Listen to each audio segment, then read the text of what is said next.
ఇప్పుడే జీ5 app download చేయండి. చూడండి మీ ఫేవరెట్ టీవీ షోస్ ఎప్పుడైనా ఎక్కడైనా. నా భార్య చేతిలో ఒక బెడ్ ఉంది, నా చేతిలో ఈ బెడ్ ఉంది.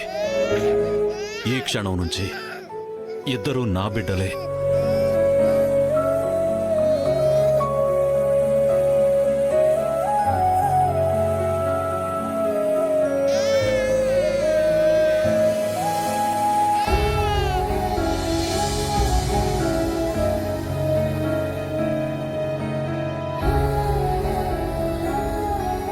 అలా నువ్వు వీళ్ళ చేతుల్లోకి చేరుండావు, ఇక్కడ పెరుగుండావు.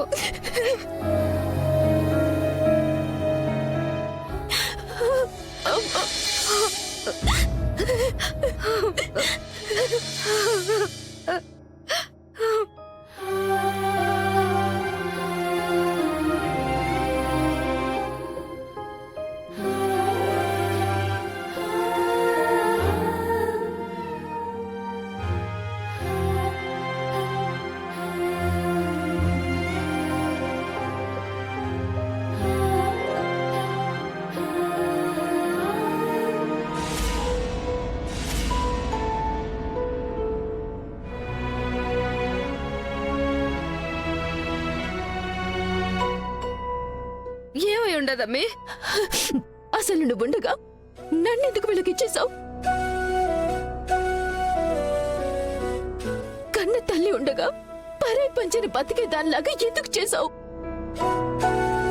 నీ భవిష్యత్తు కోసమేనమ్మి. నాతో పాటు ఊళ్ళోనే ఉంటే చదువు సందెల్లేని మొద్దులాగా అవుతావు.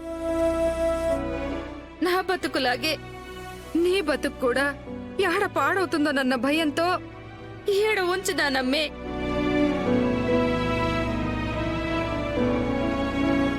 అదే ఏడుంటే నువ్వు చదువుకుంటావు, మంచి భవిష్యత్తు ఉంటది. అందుకే వీళ్ళ దగ్గర వదిలిపెట్టేళ్ళినానమ్మే. అయినా అయినా వాళ్ళందరినీ పోగొట్టుకున్నాను. ఉన్న ఒక్క బిడ్డని కూడా దూరం చేసుకుని ఒంటరిగా ఏడుస్తూ కన్నీళ్లు మింగుతూనే బతుకుతున్నాను. ఆ బాధలకే ఈ గుండె రాయి అయిపోయి ఉండదమ్మే. మాట పెళ్లిసైపోయి ఉండదే. ఈ కాంచన కంచైపోయి ఉండదమ్మే.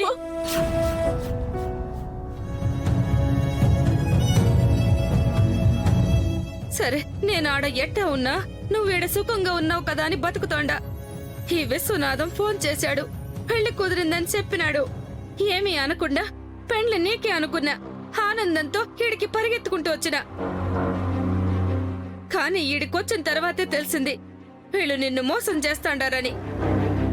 వాళ్ళని నేను నిలదీస్తే ఒక కథ చెప్పినారు. నీకు నిజం చెప్పాలని చూసిన, కాని నువ్వు పెడచెవిని పెట్టినావమ్మే.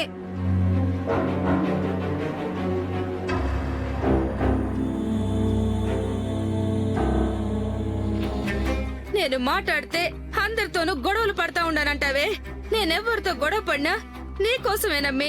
నువ్వు బాగుండాలి, నీ భవిష్యత్తు బాగుండాలనే అర్థం చేసుకో అమ్మే. అర్థమవుతుందమ్మా. ఇక్కడి నుంచి నిన్ను పెద్దమ్మ అని పిలవను, అమ్మ అని పిలుస్తాను. వద్దమ్మే.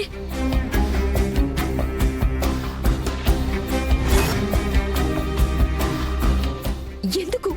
నువ్వు నా బిడ్డ అన్న విషయం నీకు తెలిసిపోయిందని వాళ్ళకి తెలియకూడదు. అప్పుడే వాళ్ళ బుద్ధులేంటో నీకు బాగా తెలుస్తాయి. నిన్నెందుకు వీళ్ళు మోసం చేస్తున్నారనుకుంటున్నావో నీకు అర్థమవుతుంది.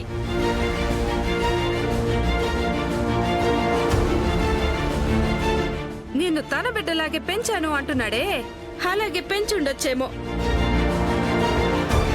ఆ లెక్కను చూసుకుంటే శరణ్య కంటే నువ్వు పెద్దదానివి. లెక్క ప్రకారం పెళ్లి ముందు నీకు చెయ్యాలి. వచ్చిన సంబంధం నీకు కదా కుదర్చాలి. కాని అట్ట చేశారా? వాళ్ళ కూతురికి కుదర్చుకున్నారు. ఆ ఆనంద భైరవికి చెప్పాల్సినవన్నీ వాళ్ళకి చెప్పారు, నీకు చెప్పాల్సినవన్నీ నీకు చెప్పుండారు. సంబంధం దానికి ఖాయం చేసుండారు.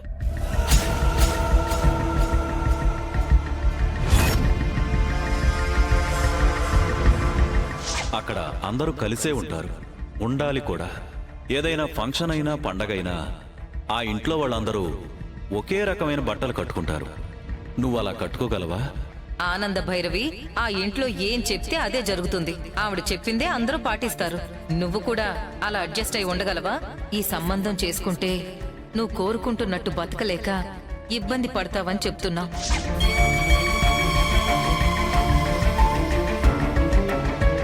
అవును, అక్కడ నేను ఉండలేనని చెప్పారు.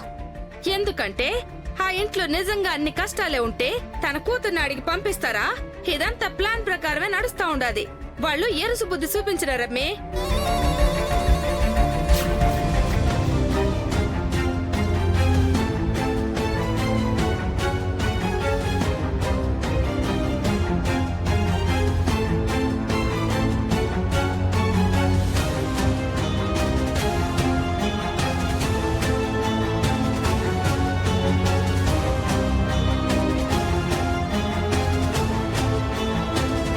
అక్కా అక్కా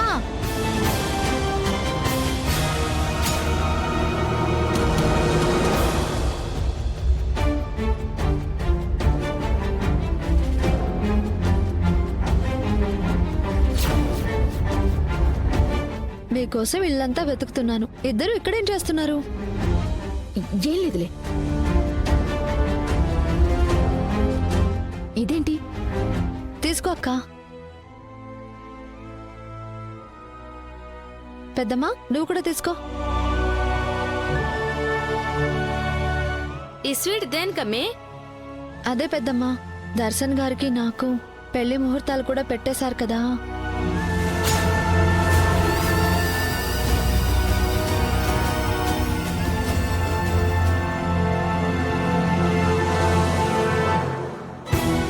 ఒక విధంగా దర్శన్ గారు నాకు దక్కడానికి కారణం అక్కే. అందుకే మీ నోరు తీపి చేద్దామని.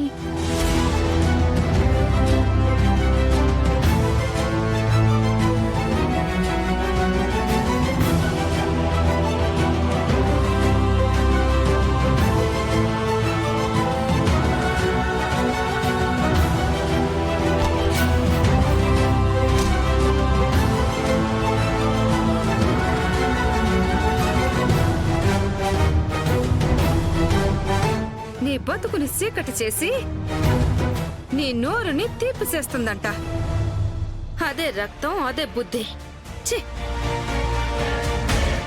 వాళ్ళేంటో వాళ్ళు చూపించారు. ఇక నుంచి నేనేంటో నేను చూపిస్తాను.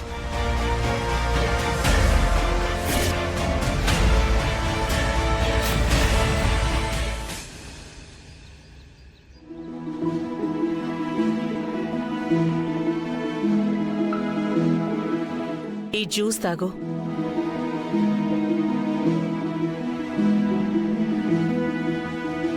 అవును, వదిన గారి కోసం కేర్ టేకర్ని పెడతానన్నావుగా, పెట్టలేదా? కపిలా, ఏమైంది? అపాయింట్ చేశాను మేడం, వచ్చేస్తుంది. జీ5 యాప్ డౌన్లోడ్ చేసి అన్ని ఎపిసోడ్స్ పూర్తి ఉచితంగా చూడండి.